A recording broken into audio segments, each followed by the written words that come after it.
اما حسین باستانی همکارم که درباره درگذشت کریم نور محمدی در سایت فارسی BBC هم مطلبی منتشر کرده و این موضوع رو دنبال کرده اینجا در استودیو همراه من هست.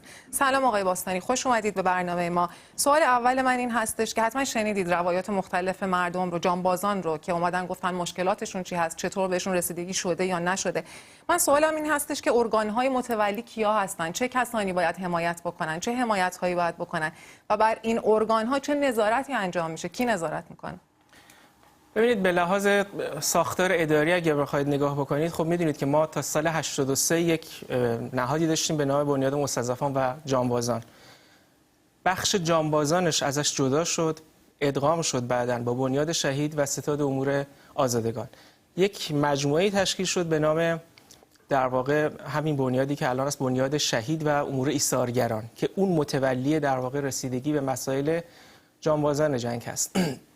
به لحاظ ساختار اداری خب هم نماینده ولی فقیه در اونجا در واقع ما داریم و هم معاون رئیس جمهور. یعنی الان یک کسی که در رأس این سازمان هست معاون رئیس جمهور و نماینده ولی فقیه.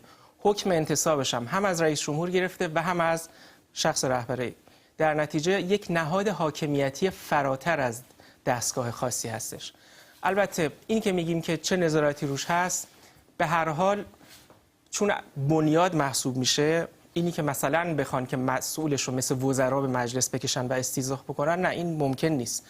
اما خب در زمان مجلس قبل تلاشی انجام شد برای تحقیق و تفحص از این بنیاد که اون تلاش به جایی نرسید، چون صحبت از تخلفات مالی بود در اون مجموعه. اون تلاش به جایی نرسید و حتی کسانی از نمایندگانی که پیگیری می‌کردن گفتن که تهدید شدن از طرف اون بنیاد. در نتیجه به هر حال نظارت بر اون با مشکلاتی مواجه بوده، اگرچه به لحاظ تئوریک غیر ممکن نیست که مجلس بخواد تحقیق و تفحص بکنه. اما شاید بدترین برخورد با مسائل مربوط به جانبازان این باشه که ما بخوایم تو دستگاه‌های حکومتی ببینیم که کدومش به کدوم جناح نزدیکه، کدومش به کدوم جناح نزدیکه.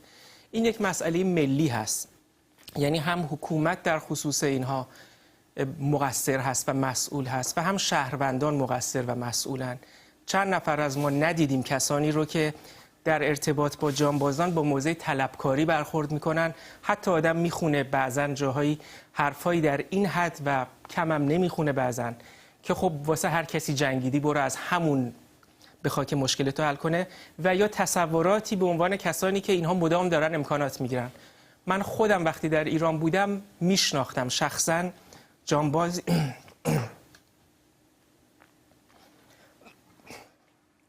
خب اجازه بدید که تا وقتی که شما یه آبی بخورین و دوباره یک نفسی تازه بکنید، من تلفن‌ها رو معرفی بکنم. نیوشا از تهران و مهرنوش از کرمانشاه دو بیننده بعدی ما هستن. بحث مشکلات خود جانبازان یه طرف، مشکلاتی که این افراد در خانواده هاشون دارن و به تبع مشکلات اونها در خانواده ها ایجاد میشه، و اینکه یه عده میگن باید حمایت های از خانواده ها هم صورت بگیره. یک طرف دیگه من میخوام در همین زمینه سوال بکنم.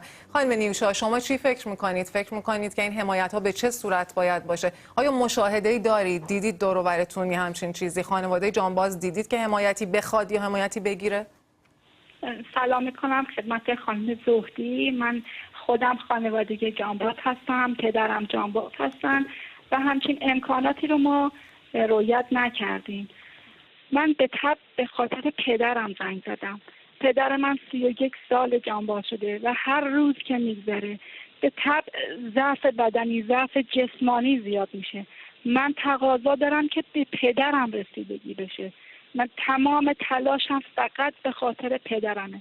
من و برادرم دو فرزند خانواده هستیم. ما بزرگ میشیم، سوی زندگی خودمون میریم. پدرمه که کنار مادرم میمونه و اون باید حمایت بشه. من از بنیاد جانبازان و از ارتش که ما زیر پوشش اینا هستیم و جانباز ارتش هستیم، من تقاضا میکنم به داد دل جانبازان برسن. به طب همون حمایتی که میکنن. هر جانبازی درصد خاصی برای خودش داره، از 25% به بالا، ارتش از 10% به بالا. بیان به خاطر خدا هم شده برای اون درصدایی که به جانبازشون میدن، براشون حق یه حقوقی تعیین کنن. اینا نیاز دارن. مرسی. متشکرم خانم نیوشا. مهرنوش با شما ادامه بدیم. شما فکر میکنید که خانواده های جانبازان جنگ ایران و عراق چه حمایت هایی باید بشن؟ دولت، حکومت چه باید بکنه براشون؟ آیا به وظیفش عمل میکنه؟ مردم چی کار میکنن؟ من سلام دارم خدمت شما و همه بینندگان محترم. من از دولت تقاضا دارم برای اینایی که جان خودشان فدا کردن، الان معلول شدن، بعضی روانی شدن. من واقعا الان خودم شوهرم به اسم 30% جانبازی داره، ولی واقعا اگر مثلا دکتری باشه، پزشکی باشه، شاید از 60 و 70 بود رنج، چون که واقعی که به قول خودش عصبی میشه یا این که مثلا از یه چیزی حسابش خراب میشه. واقعا من خودم و ستا بچه‌ام از دستش یعنی دیگه آسایش نداریم. من تقاضام اینه از دولت، از ملت، از مردم واقعا به خانواده‌های جانباز یک کمکی بکنن، واقعا اونا را بفهمن. شما به عنوان همسر یک جانباز چی میخواین دقیقاً؟ چیزی که میخواین بهتون داده بشه، حمایت خاصی که میخواین از شخص شما بشه چیه؟ من به عنوان همسر یک جانباز خواستم اینه، واقعا من از وضعیت مالی، از وضعیت زندگی خیلی ما مشکل داریم. مثلا من الان مستاجرم، خونه ندارم. ما 1 تومن برای وامی که گرفتم، وام 20% گرفتم برای رهن خونه، ما 1 تومنی که حقوق به بنده میدن مثلا باید به جای قسط پرداخت کنم. با 3 تا بچه توی این زندگی سختی که برای ما اینقدر دشواره، واقعا تو شام شب بچه‌هامان میمانیم. ممنونم، متشکرم خانم مهرنوش که خواسته هاتون رو مطرح کردید. ما برمیگردیم به آقای باستانی. آقای باستانی، امیدوارم که الان آمادگی بهتر بیشتری داشته باشید برای صحبت کردن. داشتین مثالی میزدین در مورد جانبازی که میشناختین. شخصا من جانبازی رو میشناختم که با وجود اینکه وضع مالی خوبی نداشت و واقعا هم مریض بود، ولی واقعا آخرش زیر بار نرفت که بره دنبال امکاناتی که بنیاد جانبازان اون وقت بود میدادن بره و طلب بکنه.